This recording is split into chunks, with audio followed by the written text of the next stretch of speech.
Eh bien, salut à tous, ici Adrien D. Aujourd'hui, on est le mercredi 19 juin 2019. On va faire ensemble une petite vidéo. Ça faisait longtemps, hein. En ce moment, les vidéos sont très espacées. La vie personnelle me prend beaucoup de temps. Du coup, les vidéos, ça passe après. Voilà.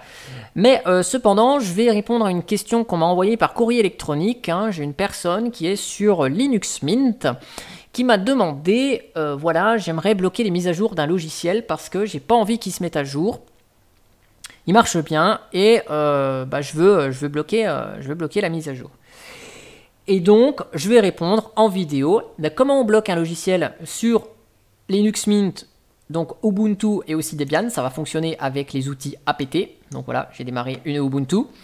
J'ai démarré une Fedora parce que je vais vous montrer aussi comment ça se passe chez Fedora et donc CentOS également.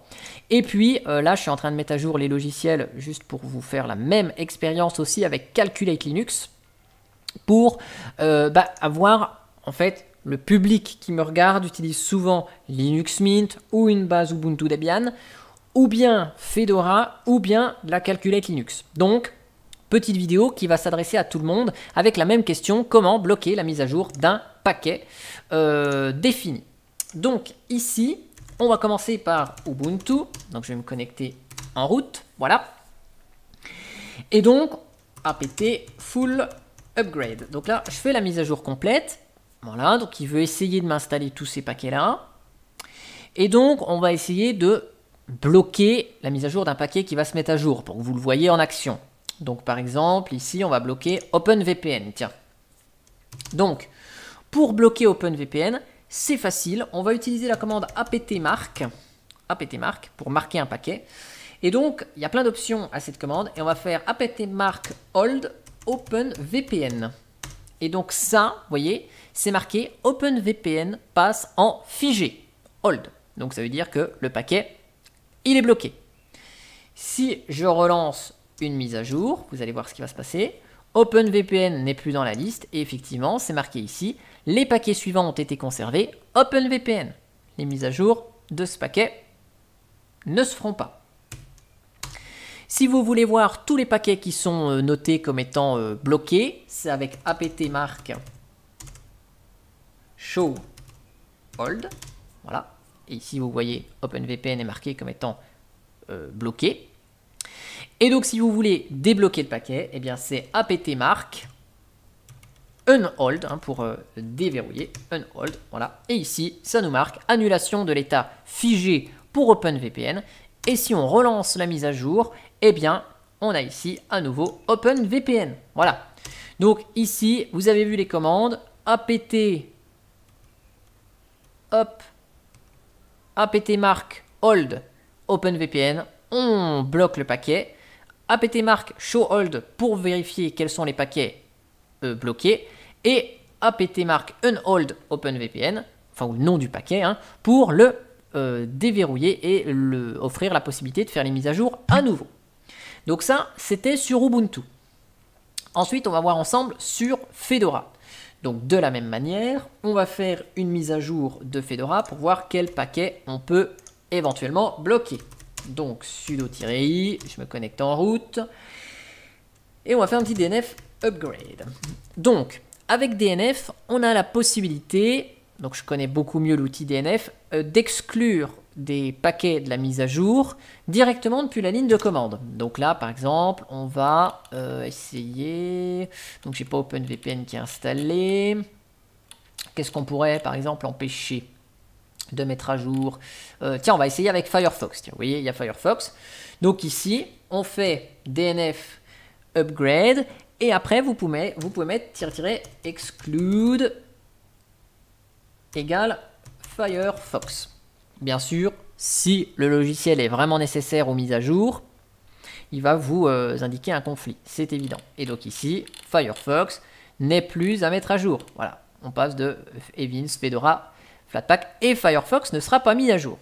Si vous voulez bien sûr exclure par exemple LibreOffice, vous voyez, si on essaye d'exclure LibreOffice Calc, si on essaye d'exclure donc LibreOffice calque, là, voilà, qu'on fait ça. Forcément, on a un LibreOffice Writer qui va vouloir se mettre à jour. Donc, vous voyez ici, il nous dit que ces paquets-là, il ne les met pas à jour. Si vous voulez que ce soit un petit peu plus propre, hein, vous pouvez exclure LibreOffice et mettre l'étoile. Le caractère étoile hein, qui permet de dire tout. Et on l'échappe avec un anti-slash hein, pour éviter qu'il le prenne et que Bash l'intercepte. Voilà. Donc là, on peut exclure comme ceci. Sinon, on édite le fichier etc dnf.conf et là-dedans, on met exclude égal et là, on met le nom de nos ou de nos paquets. Voilà, à vouloir exclure, par exemple.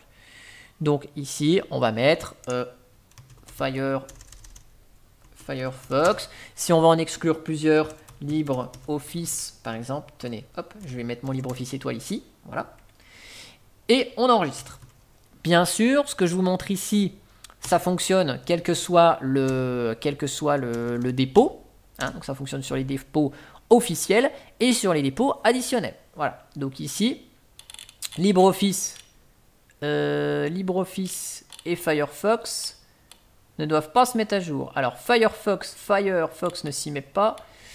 LibreOffice, vu qu'on n'est plus dans Bash, excusez-moi, vu qu'on n'est plus dans Bash, on n'a pas besoin d'échapper. Voilà, hop. Je fais une petite bêtise. Voilà, donc ici, LibreOffice ne se met plus à jour et Firefox non plus. Voilà. Et donc forcément, pour savoir quels sont les paquets qui sont bloqués pour mise à jour, vous regardez dans le fichier dnf.conf. Pour CentOS, c'est dans le fichier yum.conf. Voilà.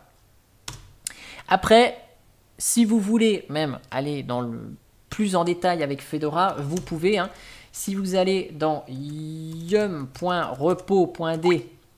après vous pouvez éditer hein, dans un fichier repo, par exemple ici.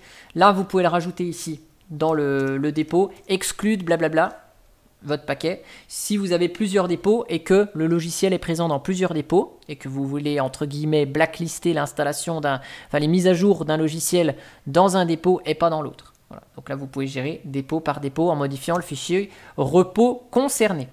Voilà. Donc ça, c'était pour Fedora et CentOS en modifiant le fichier dnf.conf.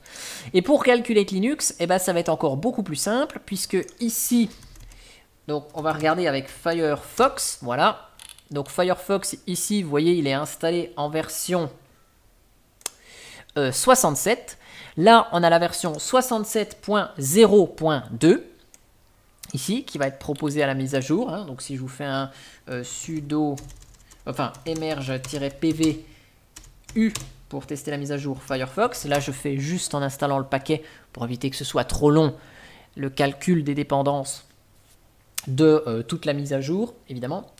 Donc là, si j'essaie de mettre à jour Firefox, donc mon système, là je fais juste avec Firefox pour que ce soit plus rapide, il va me proposer la version 67.0.2. Voilà, ici, il me le propose en mise à jour, 67.02. Si vous voulez bloquer les mises à jour de Firefox, vous repérez la version qui est installée. Donc ici, la version 67. Et c'est simple, pour bloquer toutes les versions de Firefox supérieures à 67.0, vous éditez le fichier etc portage package.mask. Et après, vous mettez celui que vous voulez.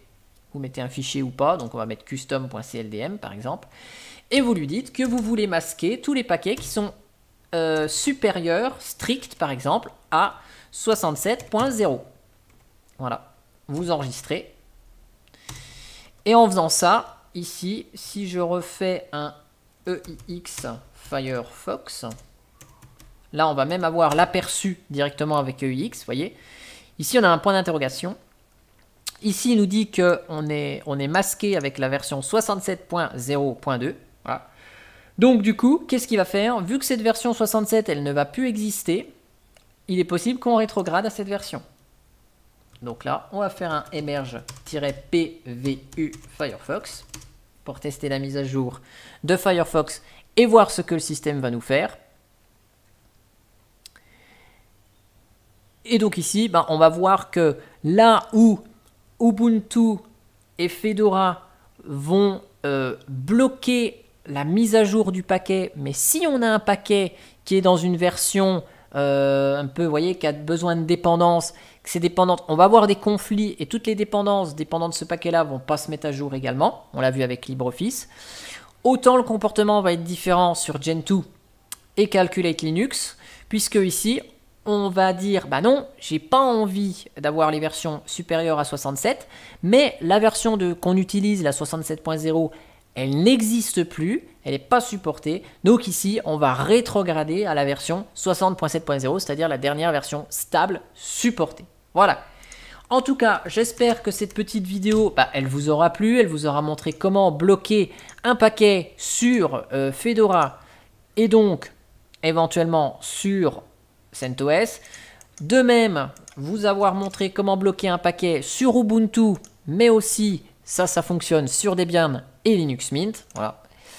Et aussi que si vous utilisez Calculate Linux, vous vous êtes posé peut-être éventuellement la question, et vous avez vu comment ça fonctionne sur Calculate Linux de la même manière et que le comportement en est un petit peu différent. En tout cas, si ce genre de vidéo vous a plu, je vais essayer de faire un peu plus de vidéos ainsi, vous savez, comme LibreOffice avec le Publipostage qui parle de logiciels, ou des petites astuces comme ça. Je pense que ce sera plus... Je vais essayer de généraliser ce concept de vidéo qui va changer un peu des présentations de distribution Linux, même si j'en ai encore 2 ou 3 à présenter qui sont notés sur mon petit calepin. Allez, moi je vous dis à bientôt pour une prochaine vidéo. Allez, ciao ciao.